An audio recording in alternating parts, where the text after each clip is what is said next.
I couldn't do last night. I was like, you got me in the middle of this. I was on a tour, right? And then I was like, I can't do anything right now. My mind was like so like, but Well, Alcvin, it's so fantastic to have you here today, and I can't wait to talk shakuhachi and nerd out a little bit. It's like my favorite yeah. thing. So, welcome. Welcome. Thank you, Jeff, for having me. Yes, yoroshiku onegai itashimasu. So, and of course, you also do speak fluent Japanese, so that's always No, fun. it's not. I'm still taking lessons. Believe me, after over 20 years, it's yeah. Now, one thing I always get a lot of people to like, they always ask me that like, you must be so good at math or you must be so good at languages because you're good at music, and I go, correlation does not equal causation.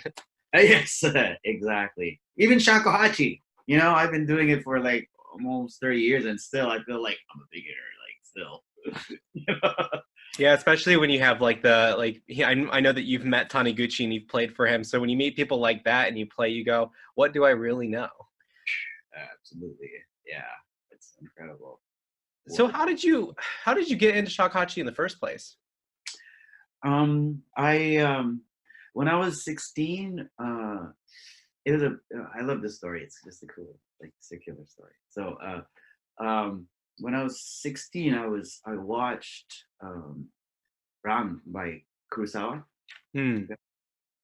And in that film there was a scene towards the end where one of the characters, the blind prince, who played the shinobu and yokoboy, and it was just blew my mind. It was a combination of the image of this amazing, beautiful kimono clad white prince with long white hair with this flute in the middle of this tundra, and it went ping and just penetrated my consciousness. I felt it like bang, and then into my heart, and I'm like, oh my god. And I've always been into Japanese aesthetics and the culture stuff back when because I was born in Japan and all this stuff growing up, and but that image just blew my mind, and I'm like, I want to learn, I want to play like that. And so I went to the library and I just immediately did all this study. I looked for Japanese instrumental. Before you continue, children, a library is a place that has books. Exactly.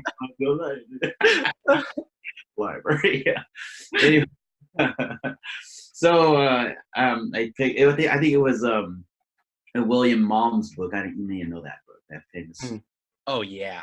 Yeah. And so I saw that picture of the no, first it was, I looked for Japanese side-blown flutes, and I saw yokoboy, shinobu, nokan, ryuteki. I'm like, wow, those look so beautiful. And then the next page, there was, what is that? It was a vertical flute. And I played trumpet in high school, so I'm like, oh yeah, it almost looked like a clarinet. And then I saw the komuso with the big hat and the tank. I was like, what the hell? And then I started reading about samurai and all this stuff, and I'm like, oh my gosh, martial arts and all that. And so I said, I gotta listen to this. I went to the CD library. I listened to, popped in the CD. I'm like, this is the flute for me. Yeah. So, I'm like, God, I love yokoboy, but man, shakuhachi was like the thing. And so, at that time, I did not have any connection to the Hogaku world or even Japan. So I enrolled in my local Japanese Buddhist temple Japanese class. I started taking Japanese lessons. And then I'm like, how do I connect with it was so far at that time. Yeah. With Japanese music. There was walls and walls, and I'm like, and so I just had to just kind of just live my life. And then during university, I was taking religious studies course. I ended up majoring in religion, Eastern religions. And I took Japanese class, religion class. And one of my friends, Greg Havens, he lived in Japan in the 60s, and he came back with a shakuhachi, and he had one. And I was like, oh, I have a shakuhachi. Like, what? So he showed me it was cracked. I was like, oh my god. And I picked it up. I'm like, oh, it's so beautiful. Like I want to play this thing. But it, of course I didn't know how to play. And so I'm just going quickly with the story. And so I applied at that time. It was 80, yeah, around 1990s and beginning of the 90s. And there was the JET program. You may have known.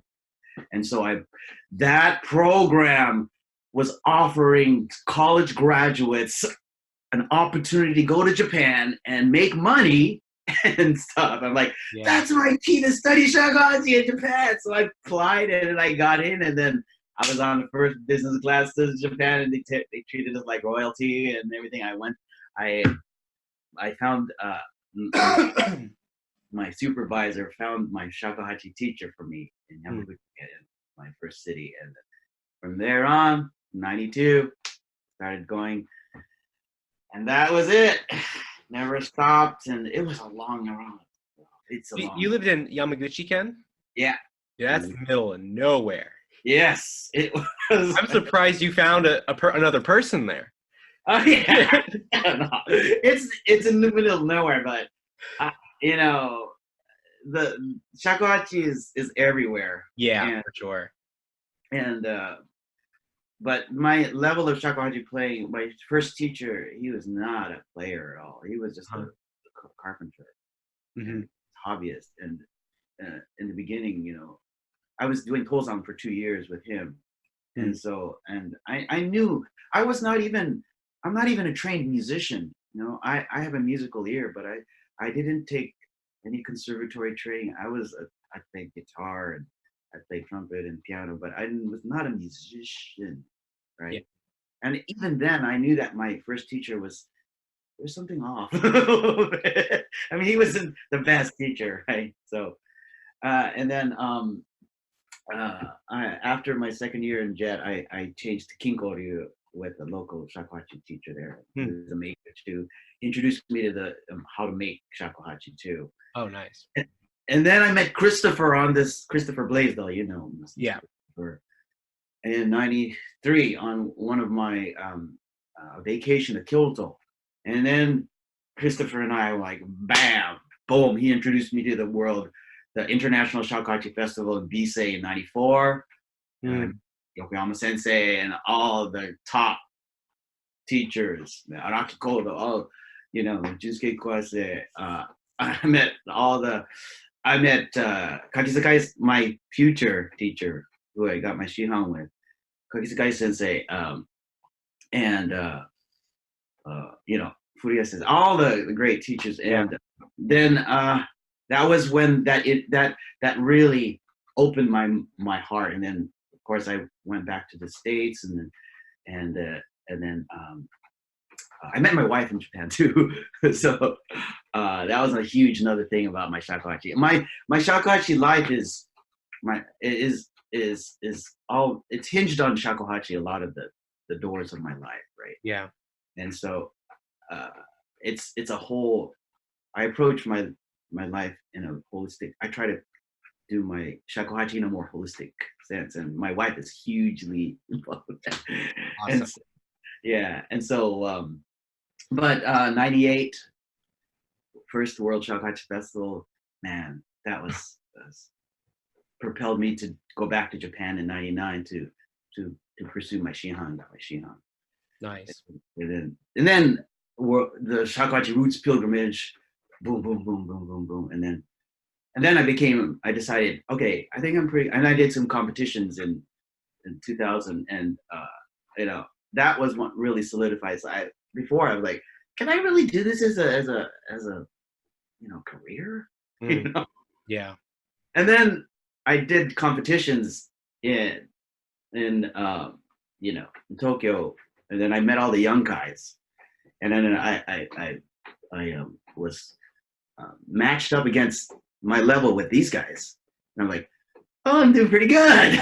I got second place to Obama. I'm like, wow, I'm okay. I can do this for a living. So yeah. So, anyways, awesome. I want to backtrack a little bit because you mentioned a film, the Ron, and with the score by Takamitsu. There's actually a film that really solidified that I wanted to make my life about the study of Japanese aestheticism, which was Yume Juya, 14 Dreams, by also by Kurosawa. And Yes. the second dream has this scene where there's all these kind of like ethereal, like spiritual beings. Like it looks like exactly out of like a Japanese comic book from like the 1700s, and they're all dancing to the gagaku music, and it's like the sakura leaves are falling and there's like rolling hills. Like it's like this such a beautiful moment. Is the one of the only times I've ever cried in a film. It was just so gorgeous. The other time I cried was 7 Pounds with Will Smith, and man, I cried like a baby. I cried for a week, man. Oh, it's so sad. I gotta see that one. Oh, dude, it's tearjerker for sure. Nice. So you have a wonderful career. You've got lots of students. You do lots of performances. You just were recently in China. I keep tabs on you. I follow all the players. I try to see what everybody's doing. What do you like most about like your career? What's the highlight of it? Oh, it's a portal to opening to beautiful experience. And of course, the connection to Japan is so big, so important for me. The shakuhachi, it's an immediate key to connecting to Japanese heart. And not just it's a human heart. Because when people hear the shakuhachi, it's like it changes the atmosphere and it opens up stuff. In my experience, right? Oh yeah, absolutely. I don't disagree whatsoever. Oh yeah, and then when you talk about shakuhachi with Japanese people, it's like, there's something in there. Like they know shakuhachi, but it's a deeper part of their culture that they've never touched. And so when you play for them, it's like you're connecting to their deeper part. Yeah. And somebody always has, my grandfather played shakuhachi. Yeah. Wow, and so that's pretty awesome too, right? Yeah, I've had a lot of so I go to Japan every single year. Sometimes I go twice a year, and I do somewhere between 6 to 12 performances. And when I'm there, I always have one concert where someone says one of two things, and it's either like I felt that my spirit was out on the tatami mat with you, just dancing. And then the other one I get, it's such a especially in Japanese, like the way they're saying it is so like just elegant and beautiful. And it's always like this older man who opens up his heart, which is you don't see very much in Japanese culture. Yeah. And then the other comment I always get is, I remember my grandfather playing shakuhachi when my grandmother was preparing dinner on Friday nights, and your playing brought me back to that time, and thank you so much. And like that's like the real power of music for me. And when I hear that kind of thing, I'm like, oh my God, what I'm doing is so worth it. Like that made me feel so good. And it just makes me want to play nonstop. It makes me like wake up the next day. Like I played yesterday for 4 hours, and like today I wake up, I'm like, oh, I gotta play shakuhachi. My mouth is sore. I gotta play shakuhachi. Yeah, totally. Yeah. It's that like heart thing. Heart Oh connect. yeah. It's pretty amazing. When you can open up someone's heart, and like, man, that is the best thing for the world, I think. Oh yeah, it makes people even more human because we're so connected to our devices and everything.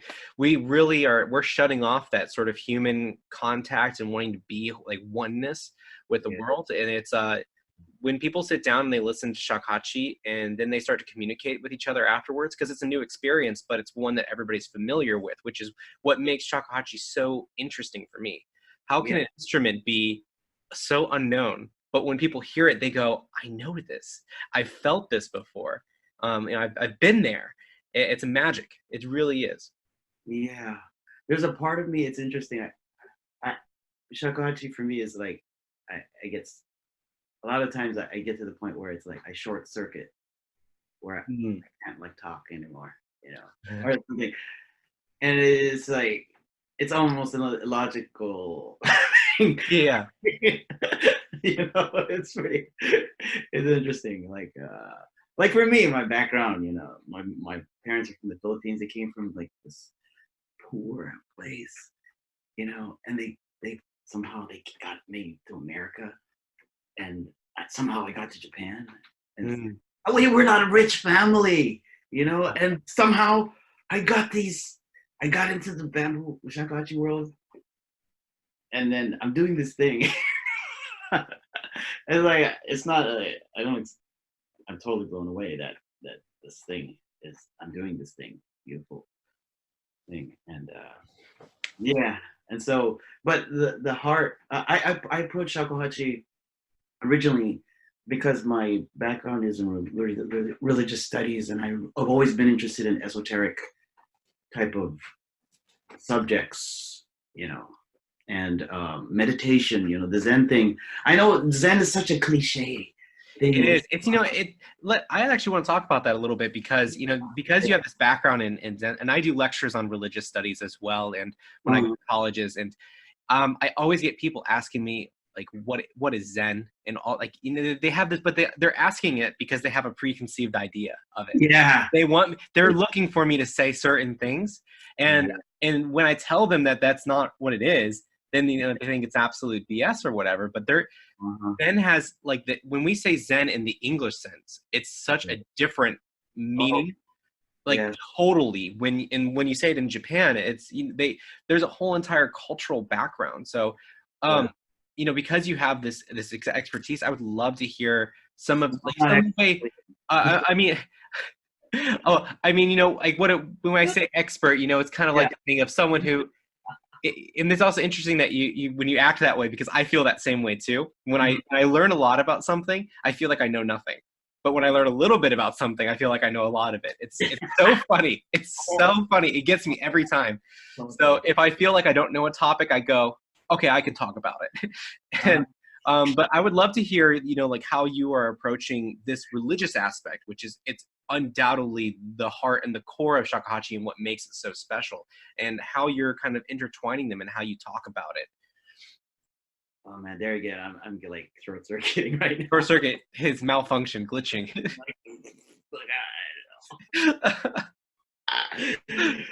First, there's a part, I have we're all multidimensional beings and stuff. And okay. So my mind is sometimes this way. Anyways, so there's a part of me, of course, my original approach was, this is some kind of sacred instrument. Well, it is. There's something special about it. And so a reverence, a deep reverence for this thing is always there. I think that's in me. It's so incredible. And then, of course, with the history and all that. And so the connection to Zen too.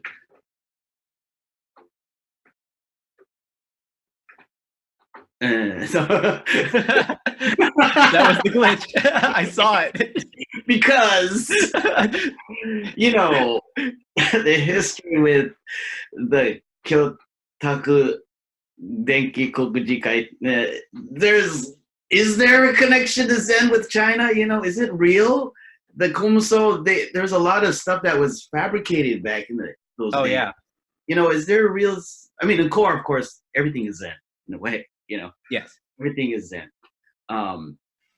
But this connection, there's a lot of fabricated and false, you know, fictionalized stuff about the history, and we don't know a lot of what happened. But the Zen thing, well,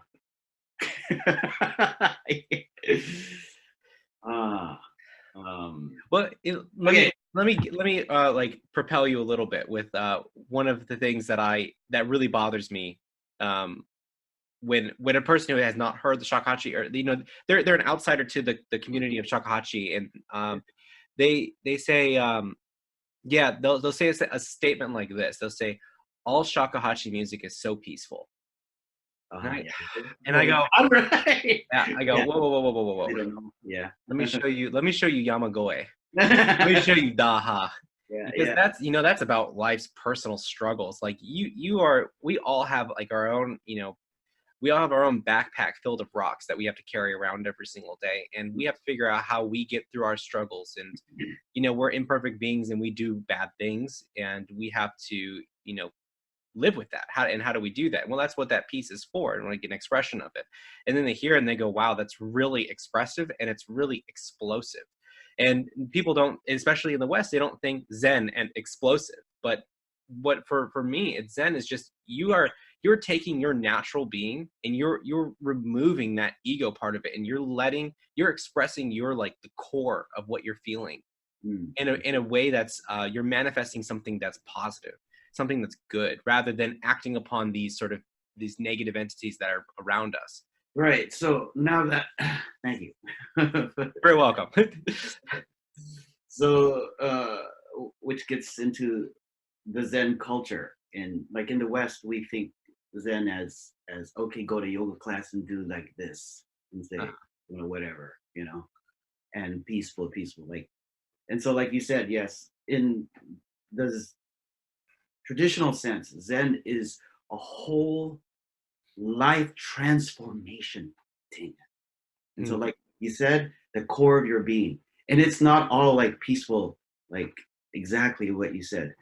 It's about getting at the heart of who you are, looking at who you are, and a lot of it is ugly and very rough and very transformational and hard. And if you ever have spent time in a Zen monastery in Japan, whew, it is difficult.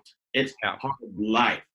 Meditation, 3 a.m. in the morning, cleaning, meditation, eating, cleaning, meditation until midnight, and then do it again for 10 years more, your whole life. Yeah. But to do that, to put yourself in that kind of box, and then there's something that comes up, it sparks you, and I don't have the strength to live the pure Zen life. I'm living in the West, but I'm so transformed by that philosophy and that world. I want to take that I want to put that into my life.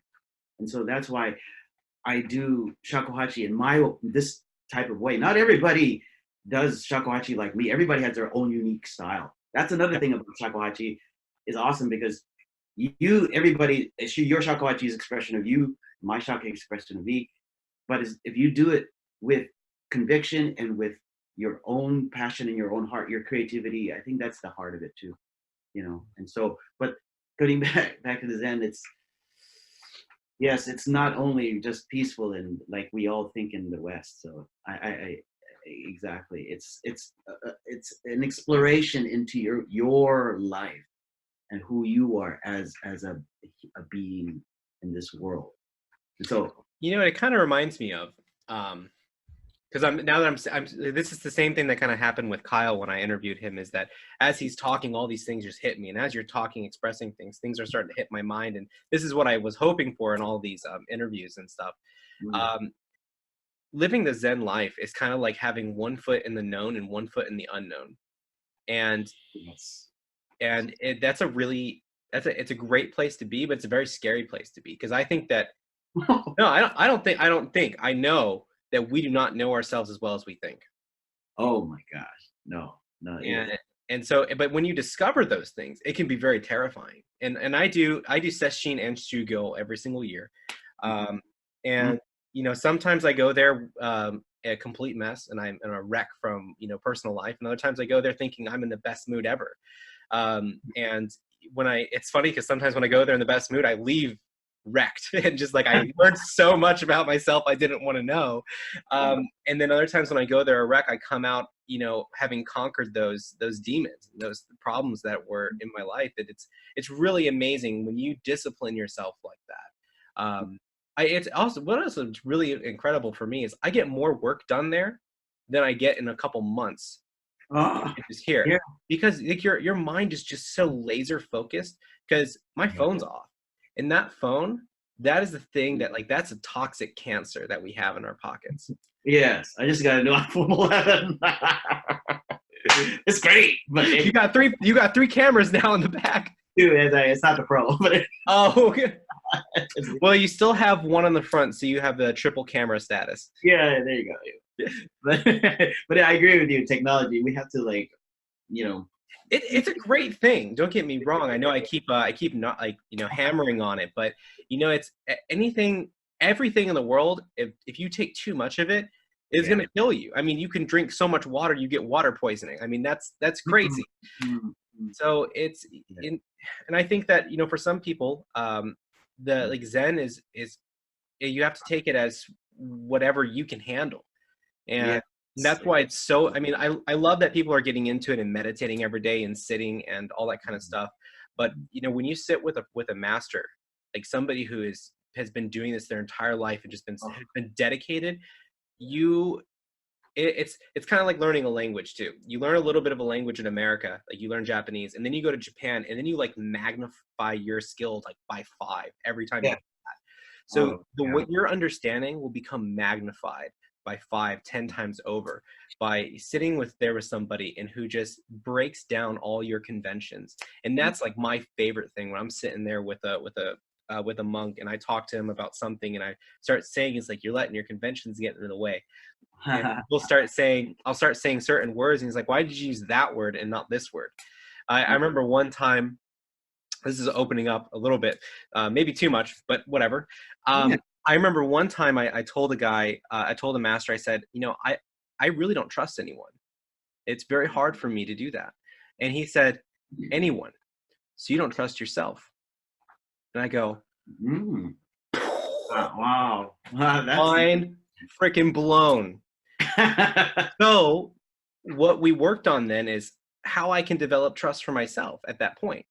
I developed a trust for myself that I was going to do the right thing and work myself to make my career and all the things in my life the best possible. And what I started noticing is I started trusting other people. And like, it was amazing. Just that one simple sentence. And he found that one word and then it fixed it. And there was no way I would have figured that out myself, but our subconscious speaks so loud. It like screams at us. Yes. And we just like ignore it. We have like this, like see no evil, hear no evil, speak no evil. It's that sort of thing. Yeah, that's what a good teacher does. Hey, it's like a mirror, gives you a mirror to who you are. Oh yeah, they hold up a mirror so you can look at yourself. Yes, it give you clues to live your life more beautifully. Yeah, totally. Yeah. So, now if you want to say anything else on it, but I do want to move it on to your Shakuhachi making and stuff. Oh, okay, yeah, sure, no problem. Yeah. Oh, yeah. Before we get into the making thing, yeah, I just wanted. There's a part of me. I was leading up to this. There's a part of me, of course, that Shakuhachi is super beautiful, amazing, sacred tool. But there's another part of me that says Shakuhachi is not special. It's nothing special. It's just an instrument, you know. You make beautiful music, and then you can use it for some tool or whatever. Every musical instrument in the world is just as valid. Oh, absolutely. It's just as deep and amazing if you put your heart into it. Yeah. It's a tool for your spirit. So I have that part of my head too. I'm like, it's just a musical instrument.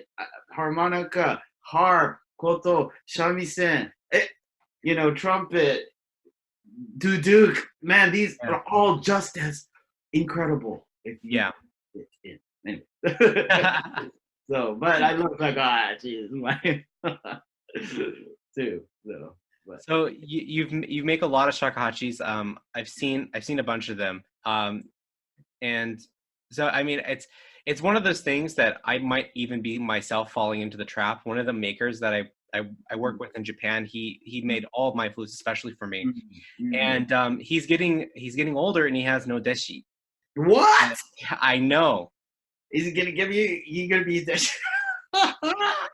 You know, dude, I keep telling myself. I told myself I'm not going to open up a big studio for Shakuhachi, and then I opened up a big studio for Shakuhachi. I told myself I wasn't going to do this, and I did that. I told myself I wasn't going to make Shakuhachis because I'm not a craftsman. And now that door is opening up, and like people are pushing me through it. I'm like, God, I should just do it. And my God, but it's crazy, man. Life is crazy. Wow, that's amazing. I don't even know what I would do. You've got 15,000 poles of bamboo. I can't make that many pieces of bamboo. Yes, you can if you have some apprentices and stuff. You can help. production line. All right, you make the Utaguchi, you make the whole, you make the Natsuke, Yeah. you born. I think some makers do that. Yeah, I think they Yeah, do. they have their students do like the starter works and then they finish them off and all that kind of stuff. Yeah. That's how they make shamisen too. A lot of the instruments, right? They have different people doing different jobs. Yeah, but he has no deshi. That's insane. Like no one else works on his flutes but him. Who's the teacher again? It goes on Hikichi. Oh yeah, yeah. Wow, good for you. Oh. Yeah, and I remember when I talked to him about it, he gave I told him like so how come you don't have a deshi? This was like 2 years ago, 3 years ago. And he's like he says one word to me. Mendokusai. Which means like it's just absolute trouble, man. Don't even want it. So but I think like now that we've developed a very, very close relationship, we've done concerts together, and of course now that he kind of sponsored me and has me playing all of his flutes, which are just immaculate. I think he's been starting to drop hints about that kind of stuff. And so we'll see how that plans out for my life. But I want to hear more about your flute making and all this stuff, because I also know you have some relationship with some fairly prominent flute makers in Japan who also send you flutes as well. Yes. So, my flutes are mainly Jinashi Shakuhachi.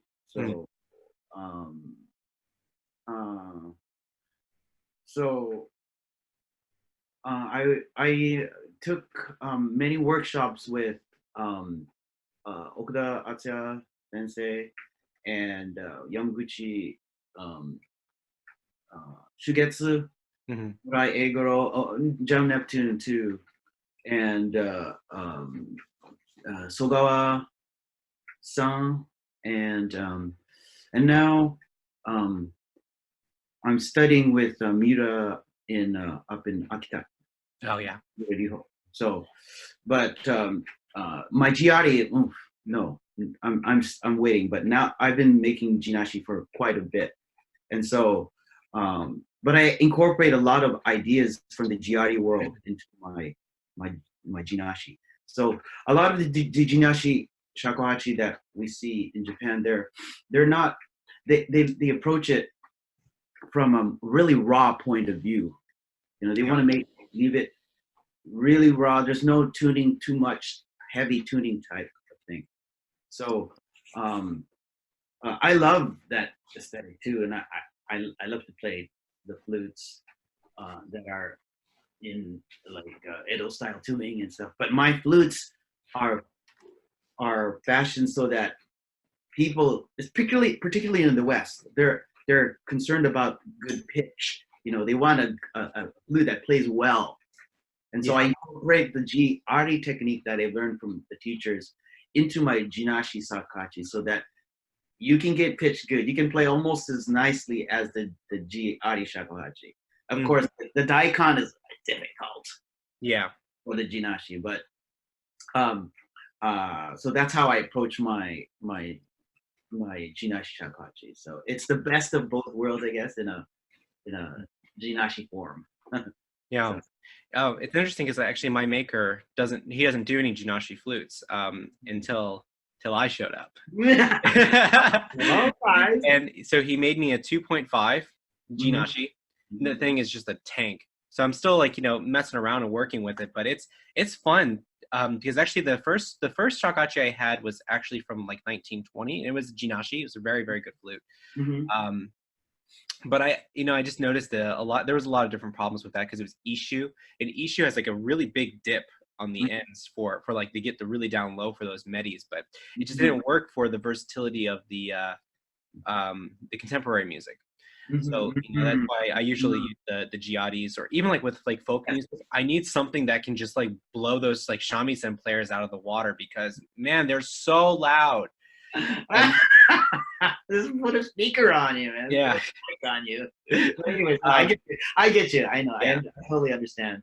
And then, but the Jinashi world is a lot of fun too because there's so many colors you get to access that are not in the Giardi ones. I find it so fascinating that I've introduced so many like GRE players to Jinashi in Japan. Oh yeah, yeah, It's so weird, you know. It's such a small world, and a lot of most of, at least now, at least in the past, a lot of GRE players never even did Jinashi. yeah. But I think in the last 15 years, probably maybe because of the influence of the West, that people in the West have been so into Jinashi that it's coming back to Japan. I mean, a lot of that's Yeah. way, right? And so more people in Japan are playing Jinashi now, but it's still pretty small. Yeah. I actually have a question for you. I just thought about it. When you were with Taniguchi and he gave you the Daishihan, did you get a look at his? Did you get Yeah. a look at his flute collection? Oh yeah, totally. Okay. He played all his flutes. It's crazy. Yeah, it was awesome. Yes, yes. He has a few really pretty amazing Jianashi Yeah, he has Shakuhachi. a couple Juons, right? Yeah, Juon one on two. Juon, it's the guy's name. Oh, I didn't look at the makers to have, Okay. so I couldn't tell you. He had a lot of maker, you know. Yeah, he has like some really crazy view hole flutes actually from all the ones that he got from that old farmhouse with the bamboo, like Oh, Susudake? the Honmono Susudake Oh, bamboo, and that he had Miruho make for him, and those are like cool. absolutely stunningly gorgeous. Oh, I see, I see. So you of course you've met Taniguchi I since. have not had to get. I have not met him in person. Oh, you haven't yet? Oh, Yeah, okay. because he's a well, he's a quirky guy, and Yeah. so sometimes he says he's taking students, other times he says he's not seeing anybody. Oh, So I just haven't caught him in that right window to have a chance to play for him. and he was sick for a number of years. Yeah, And he has only one lung now. oh yeah, I heard. Yeah, Yeah, and so it's hard for him to take, people sometimes. So yeah, and I I understand that. I totally feel so fortunate that I got to spend that time with him, man. Oh my God, it's amazing. It was yeah. It's a total blessing. So, but anyways, Yeah, hopefully I will have that chance. There's lots of people I've wanted to meet, but they're either unreachable, they're sick, or they've already passed away, something like that. Mm-hmm. Aoki Reibel was on my list of people I really wanted to meet, but unfortunately he passed away just recently. And then there are some people who just have fallen off the map because they're losing their they have dementia or something like this, and it's really sad to see because that last generation of incredible shakuhachi players are in the last stages of their life. Most of them are 70 plus. Yes, yes, that's true. They're getting up there. Yeah. So Yeah, I gotta have that chance to meet them, hopefully. yeah. Are you in Houston right now? Yeah, I'm in Houston. Really? Oh, next year I might go. I might do a little tour of Southwest. I'd love to come down and play with you. Dude, let's do it. I'll make it happen. Yeah, I'll set up a couple things and we'll play some tracks, man. It'll be awesome. that would be great. Yeah, yeah. I'll be doing tour with my taiko drummer Nori-san. So Hmm. we're gonna do going to Taos and Arizona, Las Vegas, and of course, I would love to come visit you in Houston. Yeah. If you have her send me an email, I'll get you guys connected with the right people and we'll set it up so we can do some stuff. Cool, That'd cool. be a lot of fun, actually. Yeah, yeah. Yeah. So, And, where can people learn more about you now that we're kind of getting towards the end of this? Alcvin.ca is my website. That's pretty much where people go. I'm on Facebook. Uh-huh. Alcvin Ryuzen Ramos. So, and I'm here in Vancouver teaching on the Sunshine Coast. So yeah, people know me here. Yeah, one of the most beautiful parts of the world. Yes, yeah, it's an amazing place. Mm. So, and then I'll be doing Shakuhachi Roots Pilgrimage on October 23rd to the end of November. So we're going to be going all over from Aomori all the way down to Kumamoto and Kyushu and in between. visiting the Shakuhachi temples, taking lessons with teachers, meeting the makers, and of course doing zen and onsen and eating everything in sight. Awesome. So Yeah, I might have to join you for one of those one of these days. oh, that would be awesome, Sean. Wow. Next one is in 2021, the year before the Shakuhachi World Shakuhachi Festival. Which is in China this year. Yes, Next one. 2022. Yes, in Yeah. Chaozhou. Yeah, that would be also fun to go to. That'd also be a lot of fun. Yes, yes. Of course, you'll be a guest player, and it'll be an awesome experience. It's yes, yes. Chaozhou is near. I'm not familiar with the geography of China, but it's near. It's kind of near Hong Kong, towards the south or something. Yeah. And the venue is spectacular. It's a cultural center that is on the side of this mountain, and it is perfect as a hotel on the top where people can stay, all the masters and the players and the musicians, and an incredible stage that is with a huge shakuhachi statue in the background. It's awesome. It's going to be an incredible experience for everybody. So awesome. Yeah. Well, thank you so much for joining me. Hopefully you can hang out a little bit afterwards once I stop the recording, so we can chat a little bit more. But you know, thank you everybody for watching the video. Thank you so much for being here. Man, I love these. This is like one of the best parts of my job, to get to meet all you guys and talk. It's so much fun. Wow, Sean. Yeah, thanks. Sorry. Yeah, it would be great to get to know you more. Yeah. Oh, thanks for opening it up, man. Yeah, awesome. Yeah, all right. So thank you guys so much for watching, and I'll see you guys next week.